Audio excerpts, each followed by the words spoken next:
Sidang 5 bulan, nonton 1 jam, 2 jam, langsung buat statement. Justru orang-orang luar itulah yang menjadikan sarana bagaimana Pak Nadiem ini memaksakan. Nah, gini. Pertama, saya nggak menyebut nama. Tapi saya menyesalkan orang-orang yang datang hanya nonton 1 jam, 2 jam. Ini sidang udah 6 bulan. Hampir berapa bulan nih sidang? 5 bulan ya? Sidang 5 bulan, nonton 1 jam, 2 jam, langsung buat statement. Biasa. Ya kan? Bagaimana dia bisa menganalisis sebuah peristiwa fakta hukum dengan alat bukti. Yang kedua, saya juga baca tentang berita tersebut yang menyebutkan jaksa tidak bisa, ini harusnya kan orang-orang itu adalah orang-orang pintar. Artinya ini justru orang-orang luar itulah yang menjadikan sarana bagaimana Pak Nadiem ini memaksakan untuk menggunakan krum seperti itu. Bagaimana faktanya? Ya kita lihat bukti PPE kan sudah saya tampilkan tadi. Bagaimana percakapan Yuristan, Fiona, bagaimana percakapan antara IBAM segala macam seperti itu.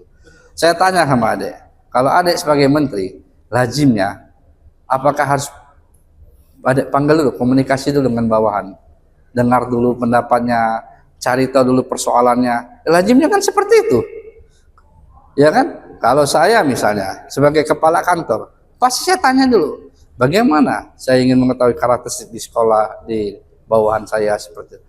Apa tidak ada orang yang pintar di Kemendikbud itu seperti itu? Berarti dari jaksa melihat bahwa pelibatan Yuristan dan kawan-kawan ini bukan berarti internal di kementerian ini tidak mampu untuk terkait menjalankan program ini. Ya faktanya kan Yuristan kan sudah kita tetapkan tersangka. Saya kira jaksa pintar, tapi dia kelelahan untuk menghubungkan fakta untuk jadi bukti itu. Bukti untuk jadi tuduhan, di situ dia gagal saya kira. Saya lihat bahwa saya mengajar legal reasoning, karena itu saya ingin tahu apakah sidang ini dituntun oleh nalar hukum yang bersih atau di dalamnya ada defect, ada karat politik, ada karat pesanan segala macam. Hanya itu yang saya ingin uji sebetulnya. Dari yang baru saksikan tadi, sepanjang persidangan seperti apa penilaian?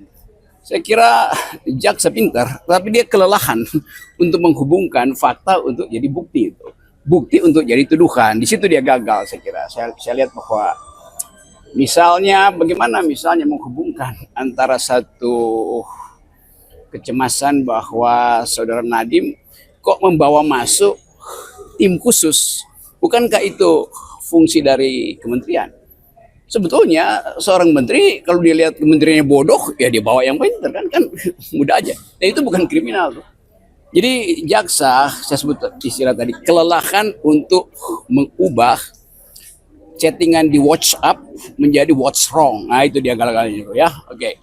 WhatsApp ya WhatsApp, what's wrong itu pembuktian nalar. Nah nalarnya nggak mungkin belum nyampe itu. Kalau saya komentar lebih lanjut nanti saya intervensi sidang. Itu kira-kira. Oke. Salam akal sehat.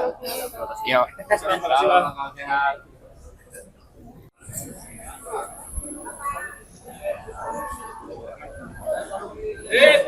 Oke. Ya.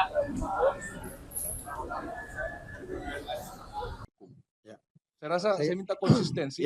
Ali juga konsisten dalam saya kira memberikan jawaban tentang saya kira kita masalah sama-sama kausalitas ini, Ali.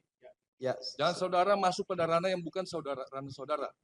Saya kira kita sama-sama menyimak terhadap pendapat-pendapat ahli. Nanti terhadap hal itu yang jika tidak percaya, saudara bisa counter untuk itu. Ya, untuk memastikan. Baik, yang mulia saya dari tadi sudah menyampaikan. Saya hanya menjawab yang sesuai dengan apa yang saya kuasai. Dan saya cukup menguasai bidang itu, saudara. Itu majelis yang terhormat. Dan dibuktikan saya membantu kejaksaan ini dulu. Cukup besar bantuan saya. Ya, saya kira cukup. Jadi tolong juga hormati saya. Makanya yang kami sampaikan bahwa saudara memberikan. Saudara Ali, siapa yang tidak menghormati saudara? Sikap Anda ngomongnya tidak patuh. Kenceng kita bisa kenceng. Gak sopan Anda keberatan. Anda kalau ngomong, Anda yang sopan dong. Kita ngomong baik-baik. Baik yang mulia, saya akan membatasi pendapat saya terkait dengan kompetensi yang saya miliki. Kompetensi saya adalah audit. Dalam hal ini, audit kerugian negara. Aspek perlindungan terhadap pejabat dan lain sebagainya itu merupakan kompetensi ahli administrasi negara. Jadi nanti mungkin silakan ditanyakan lebih lanjut ke sana. Maka jawaban saya adalah terkait apakah ada hubungan antara audit kepatuhan dan kemudian pemeriksaan investigasi. Kalau itu saya jawab. Jawabannya ya. dan harusnya ada. Nah, audit kepatuhan ini untuk menemukan adanya predikasi. Jadi predikasi ini tidak muncul tiba-tiba, tapi melalui proses assurance, melalui proses audit. Ada informasi, kemudian diuji informasi itu, oh ternyata memang ada. Memang ternyata sudah ada orang yang sudah terima duit gitu ya di depan, kemudian melakukan hal-hal yang melanggar, tidak melaksanakan secara sengaja, tidak melaksanakan prosedur. Nah itu gambarannya kurang lebih seperti itu gambarannya. Nah, kalau itu tidak, berarti predikasi itu tidak ada. Nah, dalam audit yang dilakukan sebelumnya, 2 audit, itu predikasinya tidak ditemukan. Tidak ada predikasi. Predikasi itu adalah penyimpangan atau kecurangan atau hal-hal yang terkait dengan pelanggaran terhadap ketentuan perundang-undangan. Nah, itu tidak ditemukan. Ada temuan-temuan tetapi lebih kepada aspek administratif dan tata kelola yang temuan-temuan itu sudah ditindaklanjuti. Nah, lucunya kalau ini terhubung sebenarnya bagaimana mungkin, walaupun ini kita bicara secara substansial ya, bukan dalam konteks formal atau siapa yang memiliki mandat. Harusnya dengan audit yang tidak ada predikasinya, tidak ada audit kerugian negara, tidak ada audit investigasi. Karena audit awalnya sudah tidak memperlihatkan adanya predikasi tersebut.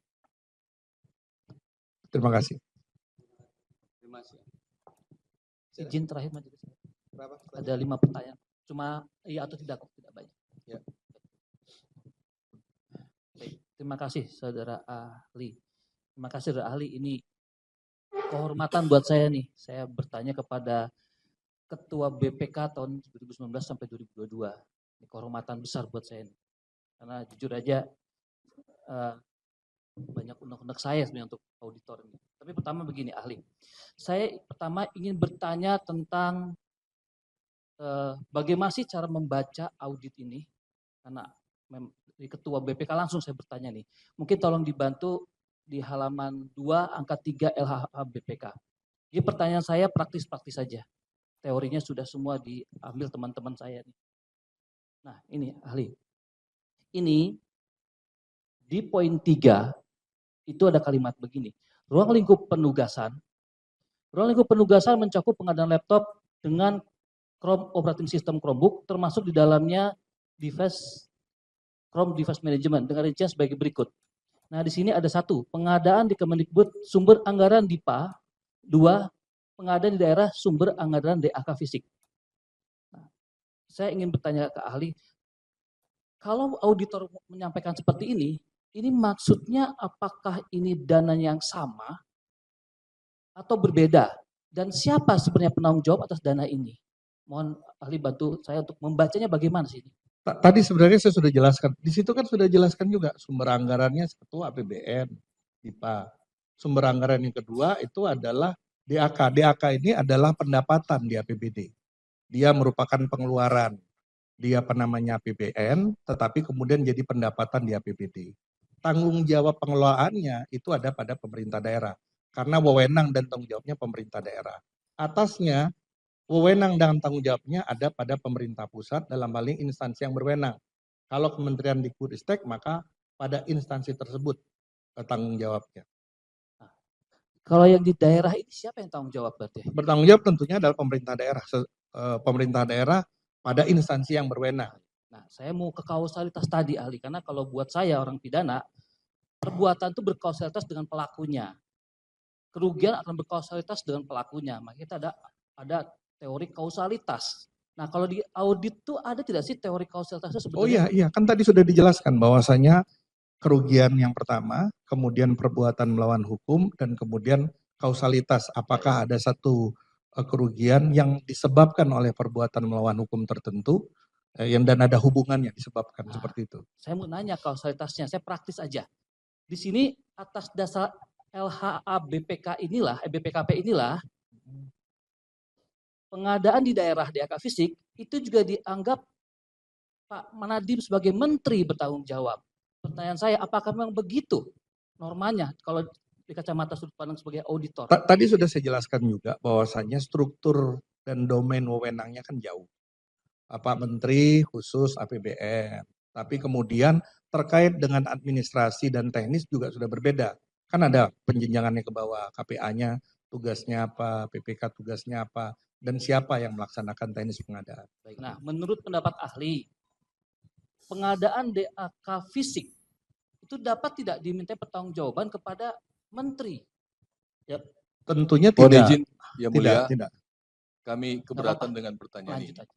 Karena tadi kan ahli telah menjelaskan bahwa hubungan kausalitas itu adalah hubungan antara akibat kerugian keuangan negara dan penyimpangan yang dilakukan, bukan akibat dari orang yang melakukan.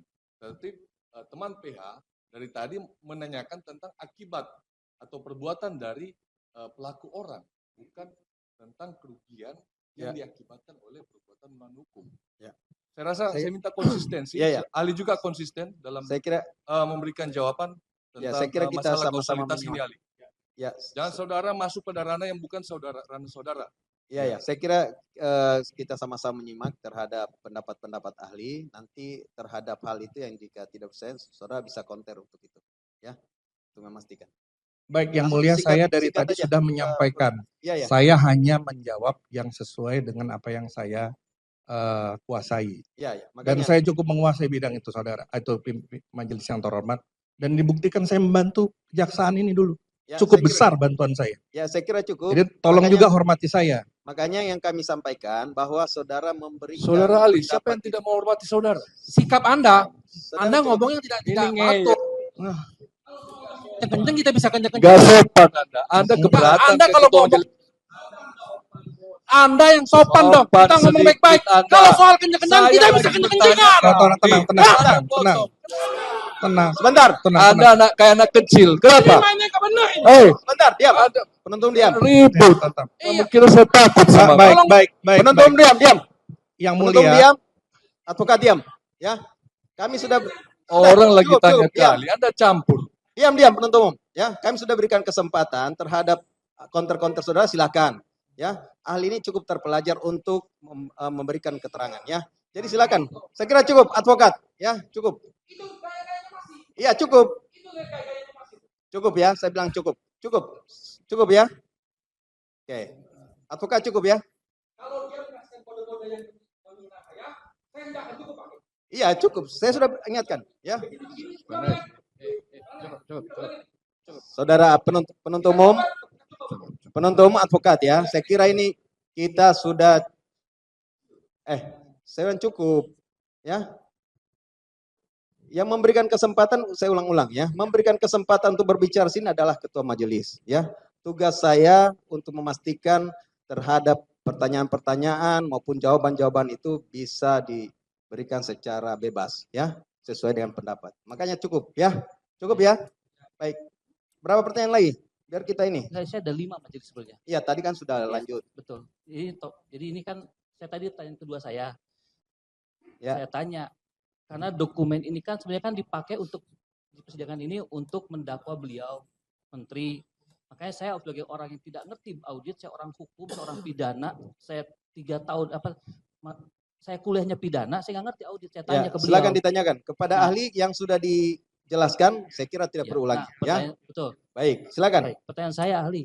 Ini kan audit ini bisa tidak digunakan untuk menyatakan bahwa kerugian negaranya itu tanggung jawab beliau untuk yang DKA fisik. sebenarnya tadi sudah saya jawab ya, bahwasanya wewenangnya itu dibatasi, APBN itu siapa, kemudian yang fisik siapa. Dan itu sudah dari awal saya jelaskan terkait masalah tanggung jawab. Kurang lebih seperti itu. Baik, terima kasih. Artinya tidak bisa ya. Baik, saya lanjut. Nah, kenapa saya tanya ahli, mohon izin. Ini kita lihat nih. Coba kata sedikit ya. Kata sedikit. Nah, di sini ruang lingkup penugasannya ini jelas ada 2 anggarannya. Di halaman 62, tolong teman-teman ke halaman 62, itu total kerugian negaranya sesuai dengan dakwaan. Sebentar, 62 ya, kita lihat. 62 di atas. Nah, halaman 62. Ya, ini. Nah, ini hasil audit perhitungan kerugian negara. Di sini disebutkan paling bawah itu total kerugian negaranya itu jelas tuh untuk semuanya, untuk DIPA dan DAK fisik totalnya 1,5. Nah ini diminta pertanggungjawaban kepada Pak Nadiem sebagai menteri. Makanya kenapa saya tanya, boleh nggak yang DAK fisik juga dengan total 1,5 ini diminta pertanggungjawabannya kepada menteri dari kacamata ahli sebagai yang juga pernah jadi ketua BPK. Jadi jawaban saya tadi kan jelas bahwasanya saya menilai syarat-syarat apa yang dibutuhkan untuk menilai satu LHA atau LHP kerugian negara. Kemudian apakah ada kerugian negara, apakah ada perbuatan melawan hukum, apakah ada kausalitas. Di awal sudah saya jelaskan. Dan di awal saya sudah menyampaikan bahwasanya dengan apa yang sudah disajikan ini, LHA ini tidak memperlihatkan gagal membuktikan adanya kerugian negara. Seperti itu. Soal hukumnya itu adalah wilayah saudara. Wilayah saya seperti itu auditnya. Menurut saya dari segi audit itu seperti itu. Baik. Lanjut kalau gitu. Baik. Saya lanjut, ahli. Kemudian yang kedua, oh ya pasti saya akan begitu dong.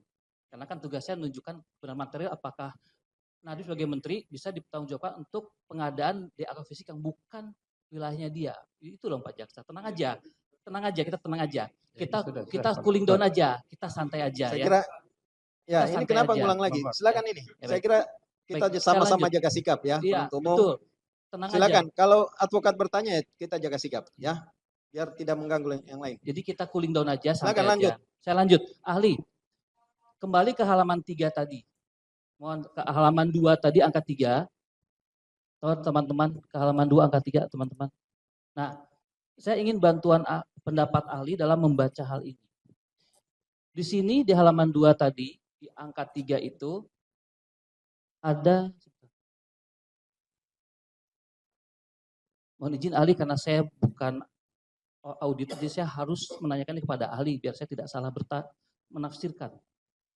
Ya, ini di sini dikatakan bahwa ruang lingkup penugasan mencakup pengadaan laptop dengan Chromebook, Chrome operating system Chromebook, termasuk di dalamnya Chrome Device Management. Nah, kalau dari pernyataan ini, yang dimaksud oleh auditor itu perhitungannya sudah termasuk dengan harga CDM di dalamnya atau belum? Kalau dari pernyataan itu sudah barang itu sudah termasuk CDM-nya. Sudah termasuk CDM-nya. Nah, kembali lagi jika dikaitkan dengan halaman 62 tadi yang kerugian negara 1,5, berarti itu sudah termasuk CDM juga di dalamnya, begitu? Iya. Betul ya, baik. Itu yang ingin saya penjelasan. Karena, nah, pertanyaan saya selanjutnya, yang keempat pertanyaan saya, apakah boleh ada double counting dalam sebuah perhitungan kerugian negara? Artinya begini, di sini sudah disebutkan termasuk CDM 1,5, tapi kemudian muncul lagi CDM itu sebagai angka baru. Jadi hasilnya kerugian negaranya berjumlah 1,5 tambah 600 gitu. Kami akan menyampaikan ini berdasarkan pengalaman ya. Mengenai masalah aspek hukumnya silakan dinilai. Jadi apa yang dikemukakan di pengadilan ini, semua angkanya itu dasarnya adalah laporan hasil audit, laporan hasil pemeriksaan. Kalau kemudian muncul angka baru, itu berarti kan laporan ini kan tidak bisa digunakan, dibantah. Posisinya laporan ini dibantah. Tuh, kalau itu digunakan, ya pakai. Nah sekarang tugas saya adalah menilai laporannya kan. Laporannya kurang seperti apa prosedurnya, metodenya, syarat-syaratnya, kemudian kurang lebih seperti itu. Terima kasih. Dibantah. Ketika diperiksa di persidangan ini, auditor yang membuat laporan ini, saya tanya. Saya bilang, di LHP Anda, apakah sudah termasuk CDM? Dia bilang, sudah. Saya tanya, apakah CDM dikeluarkan? Tidak, dia bilang. Lalu di dakwaan ini ada lagi kerugian negaranya, CDM angkanya baru. Jawaban beliau adalah, itu tanyakan pada penuntut. Apakah itu maksudnya sanggahan dari si auditor tadi? Nah, saya pikir barangkali untuk itu advokat tanya sama penuntut. Gak sempet baca? Dengerin aja, klik icon text to speech di okezone.com.